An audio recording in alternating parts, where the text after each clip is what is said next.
우리가 지난 주까지는 새해의 마음에 대한 말씀을 보았습니다. 그리고 오늘부터는 우리가 예수님과 함께 시리즈, 예수님과 함께 한다는 것, 이 마음이라는 것은 누구와 함께 하느냐가 중요하다 그랬죠, 그죠? 예수님과 함께 한다는 것은 어떤 것인가? 그래서 예수님과 함께 그 다양한 삶의 모습들을 우리가 살펴보려고 합니다. 오늘 우리 첫 번째 시간은 예수님과 함께 길을 떠나다. 예수님과 함께 길을 가는 것은 예수님과 함께 꿈을 꾸는 겁니다. 예수님과 함께 꿈을 꾸고 예수님과 함께 그 비전을 누리고 싶습니까? 그러면 주님과 함께 길을 가야 합니다. 그 월드비전 회장인 리처드 스탠스의 책에 끝나지 않은 그 복음이라는 것에 그 내용을 제가 잠깐 좀 소개를 하겠습니다. 오랜 내전으로 극심한 빈곤 상태에 빠진 수단을 처음 방문하려고 했을 때다.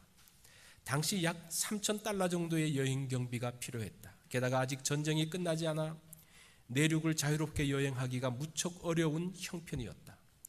우리는 어쩔 수 없이 일행이 탈 경비행기를 빌리기로 했는데 그 일에만 며칠이 걸렸다. 준비가 한창이던 어느 날 예배를 마치고 나오는데 신실한 자매 하나가 다가와 속삭이듯이 말했다. 차라리 그 여행 경비를 수단 사람들에게 보내주는 것이 좋지 않을까요? 목사님이 열흘 정도 함께 있어주는 것보다는 그 편이 더 도움될 것 같은데요. 그 질문을 붙들고 나는 깊이 고민했다. 그 돈을 가난한 이들에게 나눠주지 않고 여행 경비로 써버리는 것이 과연 합당할까? 아닐까? 우리는 그곳에 꼭 가야 하는가? 그 고민은 수단에 도착할 때까지 계속되었다. 그리고 현지에 도착해서 앤드류라는 젊은이와 대화를 나누면서 비로소 풀렸다. 앤드류는 지난 20년 동안 자신이 살아온 이야기를 들려주었다. 태어나던 날부터 전쟁을 보고 배웠던 이 청년은 수단 사람들이 그 고통과 박해를 어떻게 헤쳐나왔는지 담대히 말한다. 그는 가장 암울한 시기에 구호품들과 도움을 주었던 수많은 이들에게도 깊은 감사를 전했다. 그리고 곧 나를 바라보며 물었다. 그런 도움에 감사하면서도 우리가 누구를 진정한 형제로 생각하는지 아십니까? 누구죠? 가장 어려울 때 함께 있어준 사람들이죠. 목사님, 여기까지 와서 함께해 주시니 감사합니다. 왈칵 눈물이 솟았다. 생각지도 못했던 곳에 급소를 찔린 기분이었다. 하나님이 우리 인간을 구원하실 때에 금이나 은, 현금 수표를 보내지 않으셨다는 사실이 새삼 마음에 다가왔다. 성자 하나님이 친히 오셨다. 잠시나마 직접 가는 대신 송금하는 것이 좋을지도 모르겠다는 생각을 했던 것은 큰 오산이었다. 물질만 보낸다면 어떻게 복음을 소개할 수 있겠는가? 물질만으로 모든 필요를 해결할 수 있다고 판단할 만큼 피상적인 믿음을 가졌던 나 자신이 부끄러웠다. 세상을 향한 하나님의 목적을 이루는 데 동참하고 싶다면 물질을 나누는 것도 중요하지만 그것이 1순위가 되어서는 안 된다. 오히려 자신을 드리는 것이 최우선 순위가 되어야 한다. 복음은 우리가 그러기를 요구하고 있다. 라고 이 끝나지 않은 복음에서 이야기합니다. 예수님이 이 땅에 오셨어요. 그러면서 신약 시대가 열립니다. 하나님은 인간을 구원하실 때에 하나님의 놀라운 은혜의 손길이 임했습니다. 구약 시대를 보면요, 하나님께서 그때마다 은혜를 주시고 함께했던, 특별히 광야 40년의 그 기간을 보면 그 하나님의 그 도우심이 얼마나 놀라운지 매일 아침마다 먹을 걸 주시잖아요. 목마를 때 물을 틔워주시고 그 적들이 올 때에 적을 막아주시고 정말 하나님의 무수한 손길이 있음에도 불구하고 성자 하나님이 이 땅에 친히 오심과는 비교할 수 없는 거예요. 그게 신약 시대의 독특성입니다. 그 성자 하나님이 직접적으로 이 땅에 오시지 않았다면 우리가 또 그 당시 제자들이 어떻게 하나님과 함께, 성자 하나님과 함께 길을 갈 수가 있을까요? 어떻게 성자 하나님과 함께 밥을 먹으며 우리의 고민을 이야기하며 우리의 아픔을 나누며 그분으로부터 말씀을 들을 수가 있을까요? 함께 한다는 것은 어떠한 것을 주는 것보다, 어떤 하나님의 은혜를 주는 것보다 더 중요하다는 것을 사실은 이 리차드 목사님을 통해서뿐만 아니라 이 성경을 통해서도 우리에게 보여주고 있는 것을 보게 됩니다. 오늘 이 읽었던 그 본문의 말씀은 지금 하나님과 사람이 만나고 있는 놀라운 장면을 소개하고 있습니다. 16절을 보십시오. 갈릴리 해변으로 지나가시다가 시몬과 그 형제 안드레가 바다에 그물을 던지는 것을 보시니 그들은 어부라. 지금 하나님이 오셔서 사람들을 보고 계십니다. 고기를 잡고 또 고기 잡기 위해서 그물을 깁는 그 모든 것들을 보고 계십니다. 그리고 예수님께서 베드로와 안드레를 보시면서 말씀하십니다. 나를 따르라. 나와 함께 가자. 그렇게 하십니다. 19절에도 보면 예수님은 누구를 찾아가십니까? 세베대의 두 아들 야고보와 요한을 찾아가셔서 나를 따르라고 이야기하고 있습니다. 그런데 그 이야기를 듣고 난 다음에 이 사람들이 어떻게 합니까? 배와 그물을 던져주고 따라요. 이럴 수 있습니까? 첫 만남에서 이들은 과연 예수님을 따라갔을까? 이게 첫 만남은 아니었던 것 같아요. 우리가 요한복음 복음서 전체를 보면요, 요한복음 1장에 보면 안드레가 예수님께서 말씀 전하시는 것을 듣기 위해서 하루 종일 있습니다. 그 말씀을 듣고 난 다음에 자기 형제 베드로를 데리고 가서 또 말씀을 듣습니다. 요한과 야고보는 예수님과 친척이에요. 가까운 친척이었어요. 그러니까 예수님에 대해서 많이 알고 있었습니다. 자, 예수님을 알고 있고 예수님의 말씀을 들었음에도 불구하고 예수님과 함께 길을 가지 못하면서 머뭇거리는 사람들, 그 사람들을 예수님께서 부르시는 장면이라는 겁니다. 자, 예수님께서 요한과 야고보, 베드로, 안드레를 부르셨는데 어떻게 바로 따라갈 수 있었을까요? 사실은 예수님께서 부르실 때 이들이 따를 때를 보면요, 그물을 깁고 있었더라라고 이야기합니다. 이 그물을 깁는다는 것은 무슨 이야기예요? 다음번 출항하기 위해서 지금 준비하고 있는 거예요. 지금 예수님을 따라가려는 생각보다는 이제 내일 배가 떠나기 위해서, 고기를 잡으러 가기 위해서 이 그물을 수선하고 다 준비해놨다가 딱 떠나기 위해서 준비하는 상황에서 이 사람들이 예수님이 부르시니까 벌떡 일어나서 간다는 거 이상하지 않습니까? 여러분, 그럴 수 있어요? 지금 뭘 페이하기 위해서 다 체크 써놓고 은행 가려고 딱 준비하다가 어떤 사람을 만나려고 딱 준비해놨는데 하다가 주님이 부르신다고 벌떡 일어나서, 누군가 부른다고 벌떡 일어나서 그 모든 것을 취소하고 갈 수가 있습니까? 이건 정말 미스터리예요.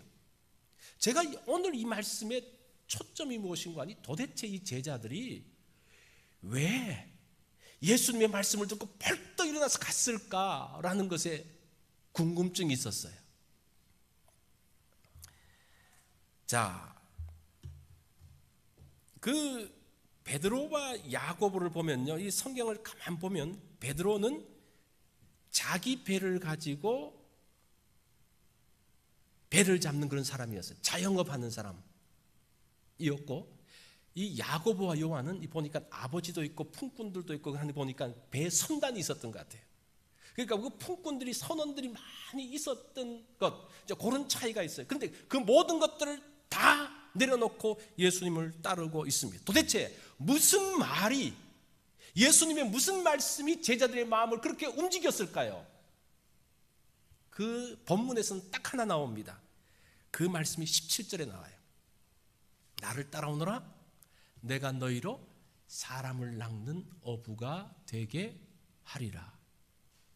우리 이거 많이 들어봤잖아요, 그죠?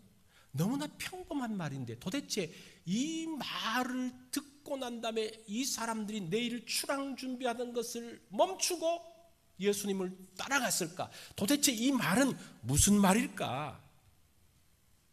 사실은 여기서 가장 중요한 것은 무엇인가 하니 나를 따라오너라? 이유가 있잖아요. 너희로 사람을 낚는 어부가 되게. 자, 이 핵심은 이거예요. 사람을 낚는 어부가 되겠다는 그 말이에요. 이 말이 도대체 무슨 말인가? 사실은 우리는 이 말을 정확하게 이해할 수가 없습니다. 이 베드로와 안드레, 야고보, 요한은 구약적인 배경을 갖고 있는 그러한 유대인이에요. 그래서 이 말을 했을 때에 이들이 가지고 있는 그 뉘앙스는 그 마음에 그냥 확 다가왔다는 거예요. 그게 도대체 무슨 일일까? 사람을 낚는 어부라는 것이 도대체 무슨 말일까? 우리가 구약을 찾아보면 예레미야 16장 16장 16절과 17절에 이런 말씀이 있습니다. 여호와의 말씀이니라. 보라, 내가 많은 어부를 불러다가 그들을 낚게 하며. 17절에 이는 내 눈이 그들의 행위를 살펴보므로 그들이 내 얼굴 앞에서 숨기지 못하며 그들의 죄악이 내 목전 앞에서 숨겨지지 못함이라. 지금 하나님께서 이스라엘 백성, 범죄한 이스라엘 백성들을 돌이키기 위해서 선지자들을 보내십니다. 그런데 그 선지자를 보낼 때 이 사람들이 어떻게 반응합니까? 오히려 말씀을 듣는 것이 아니라 선지자를 거부하고 선지자를 죽이기까지 합니다. 그래서 결국은 그 선지자를 보냈음에도 불구하고 거부하는 그 이스라엘 백성들에게 하나님께서 어부를 보내시는데 그 어부가 누굽니까? 바벨론 사람들이에요. 바벨론 사람들이 이스라엘 백성들을 다 낚아가지고 바벨론으로 끌고 가버리는 거예요. 지금 이게 어부라는 그런 뉘앙스예요. 자, 에스겔서를 보면 에스겔서 29장 4절에 보면 내가 갈고리로 내 아가미를 깨며 너희의 강의 모든 고기와 함께 너희의 강들 가운데서 끌어내고, 이것은 애굽에 있는 바로에게 하는, 하나님 말씀에 불순종하는 바로에게 주시는 그 말씀이에요. 그 어부로 누구를 보냅니까? 바벨론을 보내서 결국은 애굽도 멸망시키는데 그 바벨론이 뭘 하는 것으로 은유적으로 이야기합니까? 갈고리로 그 고기를 낚는 어부로서의 이야기를 하고 있습니다. 아모스서를 보면 아모스서 4장 2절에 보면 때가 너희에게 이를지라 사람이 갈고리로 너희를 끌어가며 낚시로 너희의 남은 자들도 그러하리라. 이것은 북이스라엘을 낚은 어부인 아수르에 대한 이야기를 하고 있습니다. 자, 지금 이 어부에 대한 이야기가 무슨 이야기예요? 하나님의 심판이 이르렀다는 것에 대한 이야기. 구약은 어부를 이야기할 때는 다 이렇게 하나님의 종말론적인 심판에 대한 것으로 말씀을 하고 있습니다.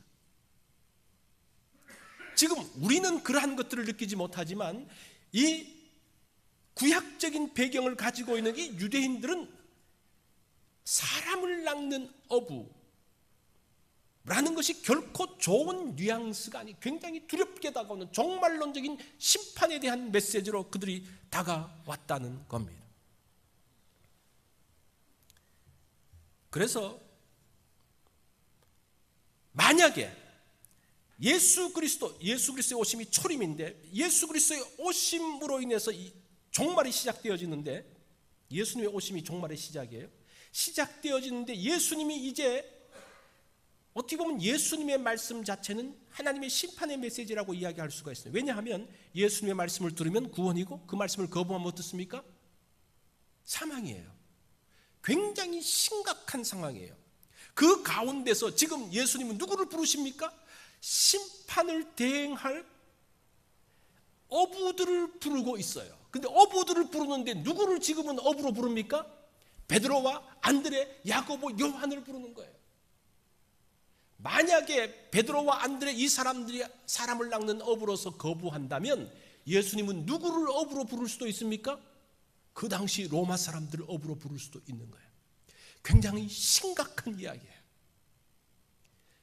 그래서 사람을 낚는 어부라는 말을 듣고 이 사람들이 내일 조업할 것을 다 포기하고 그 자리에서 벌떡 일어나지 않을 수밖에 없었던 것이, 이런 그들의 조상들이 가지고 있었던 그러한 배경 가운데서 다시 하나님께서 사람을 낚는 어부들로 누군가를 사용하시는데, 만약에 내가 그곳에 반응하지 않고 순종하지 않는다면 또 다른 어부들을 부르실 것인데 그때는 누가 될지 몰라요.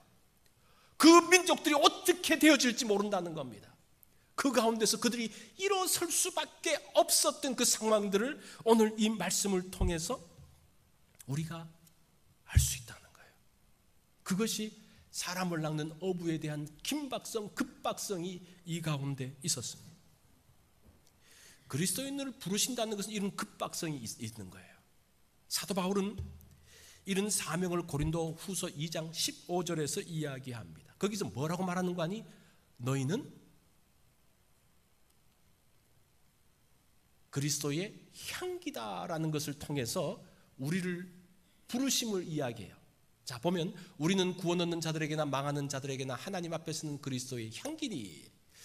우리가 이 성경 말씀을 굉장히 많이 오해하는데, 우리가 그리스도의 향기다 그러면서 좋은 향기, 좋은 말의 향기, 좋은 행동의 향기를 보여줘서 사람들을 감동시키고 또 사람들에게 좋은 이미지를 만들자고 생각하는데, 사실은 그런 이미지가 아니에요. 그리스도의 향기라는 것은 바울이 로마 개선식의 그 모티브를 가지고 설명하는 거예요. 그 로마 개선식을 보면 그 하는 방식이 있습니다. 로마 개선식은 그러니까 몇 명 이상의 적들을 무찔러야지 개선 장군이 될 수가 있어요. 무조건 작은 전쟁에서 승리한다고 되는 게 아니라 어느 정도 일정 규모 이상, 한 5천 명 이상 정도를 사로잡든지 무찌르든지 해야지 개선 장군이 될 수가 있습니다. 그런데 개선 장군이 들어올 때도 그 법칙이 있어요. 제일 먼저 로마의 제사장들이 입장을 합니다. 로마의 제사장들이 향을 들고 입장을 해요. 쫙 향을 들면서 향 냄새를 풍기면서 쫙 입장합니다. 그 다음에는 포로들이 끌려갑니다. 포로들이 먼저 가요. 그 다음에는 그 적군이 가졌던 어마어마한 무기들이 이제 또 들어갑니다. 그리고 난 다음에 개선 장군과 이제 로마 군인들이 들어가요. 자, 보세요. 여기서 이제 향기라는 내용이 나와요. 그 로마의 제사장들이 향을 가지고 쫙 갈 때 그 향은 로마 시내 전체로 퍼집니다. 그러면서 로마 시민들이 그 향을 맡아요. 그 향을 맡으면서 이 로마 시민들은 무슨 생각을 하는 거니? 야, 이제 전쟁이 끝났구나. 우리가 이겼구나. 전쟁이 끝났고 이제는 평화가 되었구나. 이제는 더 이상 전쟁에 나가서 죽지 않아도 되겠구나라는 그 생명의 냄새로, 평화의 냄새로 그 향이 느껴지는 거예요. 그런데 그 끌려가는 그 포로들에게 그 향은 뭡니까? 그 개선식이 끝나고 난 다음에 이 포로들은 다 죽게 되어지는데, 그들이 맡는 그 향은 무슨 냄새예요?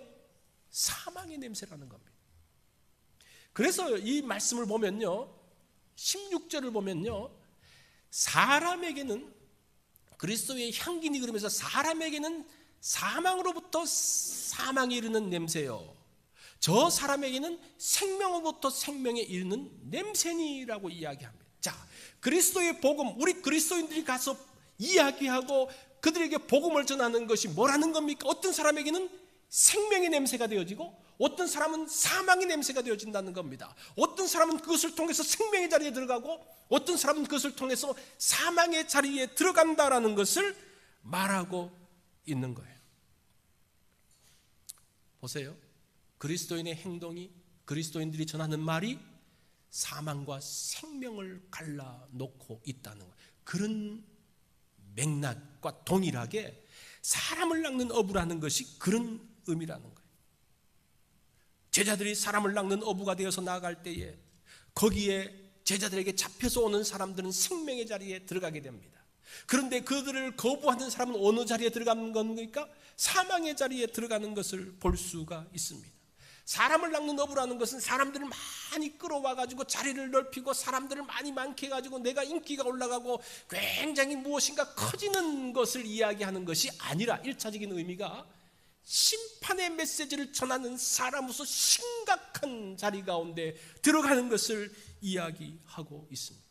그 말을 들었을 때 이 제자들이 그 엄청난 압박감을 이길 수가 없는 거예요.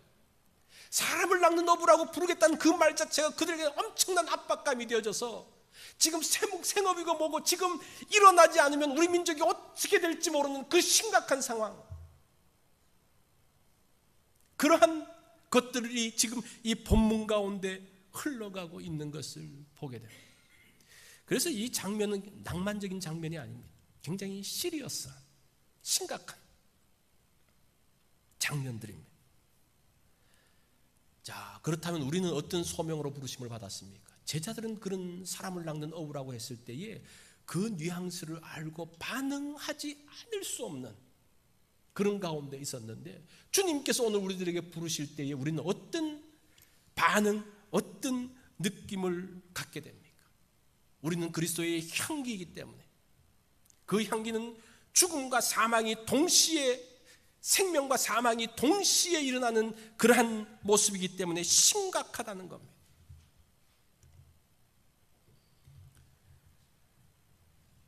이 제자들이 부르심의 그 부르심은 사람을 낚는 어부로서 이들은 사람을 살리고 사람을 새롭게 하고 사람을 일으키는 어부로서의 사명들을 감당했던 것을 보게 됩니다. 예수님의 부르심이 제자들의 삶의 방향을 바꾸었습니다. 이제는 삶의 방향과 목표가 자신이었습니다. 그런데 이후에는 어떻게 되어지는 겁니까? 자신이 아니라 다른 사람에게로 바꿔집니다. 이전까지 이 제자들의 모습은 무엇이었습니까? 이제 그물을 깁고 바다에 가서 많은 고기를 잡아오는 것이 그들의 꿈이었어요. 다른 꿈 뭐가 있겠어요? 고기 많이 잡아가지고 돈 벌고, 그죠? 그래서 집 사고, 지금도 이제 가버나움에 가보면 베드로의 집 그러면서 이렇게 집터가 있어요. 집도 사고, 그죠? 오늘날로 말하면 뭐 차도 사고, 아이들도 잘 교육하고, 뭐 그런, 보세요. 모든 방향이 누구에게 대져 있습니까? 나예요. 나. 그런데 주님의 부르심은 나를 향하던 마음을 어디로 바꾸게 하십니까? 사람들로 바꾸게 하십니다. 주님과 함께 방향을 갖게, 주님이 보는 것을 보게 하십니다. 주님이 가시는 길을 함께 걷게 하는 것을 보게 됩니다. 그 자기만 위해서 살면요, 그렇다 보면 굉장히 권태롭습니다. 굉장히 지루해져요. 그러더라고요. 사람이 한 직장 생활 한 5년 정도 하면 권태기가 온대요. 그러면서 직장 다른 데 없나? 좀 바꿀 수 없나? 뭐 그런 생각들을 많이 한대요. 그렇지만 어떻게 합니까? 직장 생활 안 할 수도 없고, 그러니까 억지로 아침에 일찍 일어나서 밥 먹고 그냥 왔다 갔다. 그러다가 좀 보너스라도 받고 그러면 자녀들에게 또 아내에게 그 또 선물하면 뭐 그런 재미. 그러다가 돈 좀 모아서 집 사는 재미. 또 새로운 가전제품, 새로운 뭐 차, 뭐 그런 재미. 뭐 그 정도. 그렇지만 그것도 얼마 지나지 않아서 시들시들해집니다. 왜냐하면 인간은요, 거룩한 소명을 받은 사람들이기 때문에 그런 것들만 가지고 살면요, 시시해지고 권태로울 수밖에 없다라는 겁니다. 하나님께서 우리를 정말 소중하게, 하나님을 닮은 사람으로 소중하게 만드신 것이 우리 잘 먹고, 너 하나 잘 먹고 잘 살라고 그렇게 소중하게 만드셨겠습니까? 그것을 위해서 자신의 아들을 주셨겠습니까? 우리를 지으신 목적이 그게 아니라는 거예요. 그것이 아닌데 엉뚱한 것만 가지고 살다 보면요, 지금 이것에 대한, 하나님께서 심어 놓으신 이것에 대한 허전함이 여전히 있어서 그 마음 가운데 만족하지 못하는 거예요. 세상 사람들도 그런 이야기를 합니다. 우리가 자신만 돌아보면 결코 행복하지 않다라고 이야기해요. 이 괴테는 이렇게 이야기했습니다. 행복이란 타인을 행복하게 하여 주려는 노력의 부산물이다. 행복은 다른 사람을 행복하게 할 때 온다는 거예요. 이 톨스토이는 이렇게 이야기했습니다. 남을 사랑하는 것이 행복이다. 뭐 이건 여러분들 다 경험해 봤을 거예요. 연애할 때 초점은 어디 있습니까? 나한테 있습니까? 상대에게 있어요? 어떻게 하면 상대를 기쁘게 할까? 어떻게 하면 상대를 즐겁게 할까? 그렇게 해서 기뻐하고 즐거워하는 걸 보면서 막 기뻐하고 행복하는 거, 그거예요. 지금 그 말 하는 거예요. 여러분, 재미없고 뭐 그렇습니까? 한번 지금 또 연애 시절로 갈 수가 있어요. 어떻게 하면 남을 사랑하고 남을 행복하게 하면요, 그렇게 될 수 있어요. 원래 사람이 그렇게 만들어졌다는 거예요. 에릭 프롬은 이렇게 이야기합니다. 행복이란 소유하는 것이 아니라 다른 사람의 삶에 기여하는 데서 온다라고 이야기해요. 이들의 공통점은 행복이라는 것은 섬김, 봉사를 통해서 온다는 겁니다. 자, 사람을 낚는 업으로서 산다는 것, 사람을 살리는 일이 복된 삶이고 행복을 만들어 가는 겁니다. 주님께서 제자들을 부르십니다. 함께 길을 가자는 겁니다. 함께 주님과 꿈을 꾸자는 거예요. 주님의 일에 이 제자들을 동참시키고 있습니다. 어부의 꿈, 사람을 낚는 꿈, 사람을 살리는 어부의 삶, 그것을 지금 그 비전을 이야기하면서 함께 그것을 꿈꾸며 나가자라고 예수님께서 부르시는 거예요.